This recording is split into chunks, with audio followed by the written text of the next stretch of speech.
Et oui, donc on disait, tous vos travaux sont sur l'eau depuis le début ou 2012. non? Depuis 2012. Depuis 2012, suite à un concours. En fait, il y a une fondation d'art à Wettwiller, en Alsace, qui propose chaque année un concours sur le thème de l'eau. Donc ils ont créé un centre d'art sur le thème de l'eau, ils acquièrent des œuvres. Alors c'est ouvert à toute technique, donc vidéo, installation, photo, peinture, etc. Et donc je prends connaissance de ce concours-là et je commence à réfléchir à un travail sur le thème de l'eau, alors qui était proche de ma problématique du vivant, enfin, tellement que maintenant d'ailleurs je travaille quasiment que sur cette thématique-là. Donc, et très rapidement, dans ces idées d'anamorphose de mots que j'avais commencé à faire à cette époque, et entre autres avec une œuvre Révolte Espoir, je réfléchis à quelque chose qui pourrait révéler et être révélé par l'eau dans ce concept d'anamorphose de mots. Et petit à petit, à force de tâtonner, de réfléchir, je propose une œuvre. Le concept, ce sont des gobelets sur le sol en plastique qui sont remplis d'eau et qui écrivent le mot source. Donc on est dans une pièce noire, j'éclaire ce mot source, et les gobelets remplis d'eau agissent comme des réflecteurs et renvoient la lumière sur le mur en face. Et par un jeu d'anamorphose, ça écrit d'autres mots. Donc il y a le mot source au sol, donc avec des gobelets plus ou moins remplis d'eau. Les gobelets très remplis d'eau renvoient de la lumière sur le mur, et tous ces petits ronds de lumière mis bout à bout écrivent D-E-V-I. Quand on marche sur le sol de l'installation, qui est plutôt un sol souple, un plancher par exemple, l'eau dans les gobelets se met à palpiter, ça fait comme des cercles concentriques, et du coup ça génère dans ces petits reflets ronds des palpitations comme des cellules premières, voilà, de prise de soubresaut, des battements de cœur, etc. Avec l'idée, on laisse évaporer l'eau, et au fur et à mesure, le reflet s'étiole et disparaît plus d'eau, plus d'eau. Et en fait, avec cette œuvre-là, alors déjà j'étais en finale, à Wettwiller pour les talents contemporains. Et puis donc là tout de suite mon attention elle est vraiment restée captée sur cet élément-là. Et de fil en aiguille, voilà, a généré des tas d'autres travaux, d'autres installations, vidéos, peintures, la vie, tableaux sculptures comme le tableau qui est ici. Et donc avec cette réflexion que ce vivant est né dans l'eau, à l'océan originel, enfin, il y a des millions, voire des milliards d'années.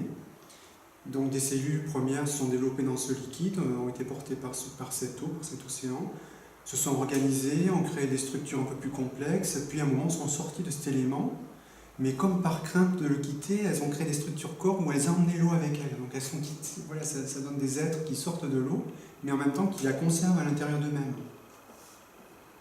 Donc vous voyez toute cette réflexion-là, et avec cette idée finalement que s'il y a vraiment un élément liant et lien dans tout le vivant à l'échelle du monde, enfin les humains, enfin tout ce qui peut être palpitant, vivant comme on l'entend, l'élément connectant c'est vraiment l'eau. Tout ce vivant est fait de cette matière-là. Et donc petit à petit est venue l'idée de cette eau lien, de cette eau également mémoire, comme si elle gardait trace de tout ce qu'elle apportait. Et entre-temps, à force de m'interroger sur le web, je questionnais pas mal sur Google, j'ai lancé des tas de recherches, et je suis très vite arrivé sur la mémoire de l'eau. Donc des travaux de Benveniste, donc, qui ont malheureusement été néfastes, puisqu'il a été complètement radié du monde scientifique, enfin les gens l'ont mis de côté, en le prenant pour un uluberlu, pour un fou. Et Montagnier a repris ces travaux-là récemment, depuis quelques années, en fait, un peu en parallèle, parce qu'il lui semblait qu'il y avait des choses intéressantes certainement à prendre là-dedans, et il a démontré la mémoire de l'eau. Et donc il y a un documentaire qui circule sur le web que l'on peut voir, et alors là ça a été une révélation. Et donc tellement que j'en ai fait une vidéo, Remember Me, souviens-toi de moi, où j'ai filmé l'océan, le ressac de l'océan à Naujac-sur-Mer, dans le Médoc. assez près donc, du ressac, à 1 mètre à peu près, et si bien que cette vidéo habitée d'eau, de par donc le mode de prise d'image est assez proche de ce ressac-là, génère une image courbe et on a l'impression en fait, de voir le globe, la Terre, comment ça se vue fait de justement l'espace, avec la stratosphère, là c'est la vidéo.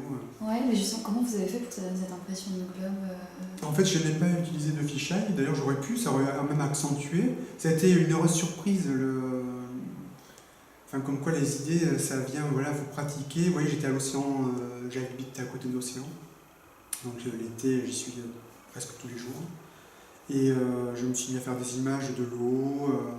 Et un jour, j'ai réalisé qu'en le filmant assez proche, la GoPro, en fait, ça distord pas mal l'image. Okay. Et du coup, ça donne cet effet de sphère. On a l'impression que d'un élément 2D, on passe à un élément 3D et surtout un élément sphérique. Et avec cette impression d'être devant la Terre en mouvement. Voilà. Donc là, c'est vraiment l'idée d'un monde d'eau porté par l'eau, plus de frontières. Tout est connecté et on a la capacité, la bande son est importante, d'écouter de ci, de là un peu les échos du monde. Donc on entend des gens qui parlent, différentes langues, etc., des enfants qui pleurent, des bruits de mitraillettes, des animaux, des bruits du quotidien, voilà. Et avec cette idée, voilà, c'est un monde d'eau interconnecté et lié par l'eau. Et habité de toute cette mémoire et voilà, souviens-toi de moi et souviens-toi d'où tu viens, quoi, et de cette eau. Et voilà, donc de fil en aiguille, d'autres travaux, aspiration d'eau, donc des peintures, et où finalement, avec cette idée que finalement, portée et lue par l'eau depuis la nuit des temps, les aspirations du vivant étaient peut-être finalement des aspirations d'eau elle-même, c'est-à-dire que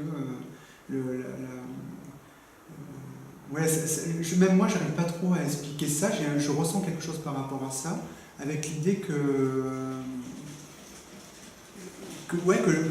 l'intérêt du monde vivant, etc. Bonjour. Ça va? Je crois que vous êtes Clifford, c'est ça? Oui, oui. Merci. Laurent Valera. Cliff, bon, on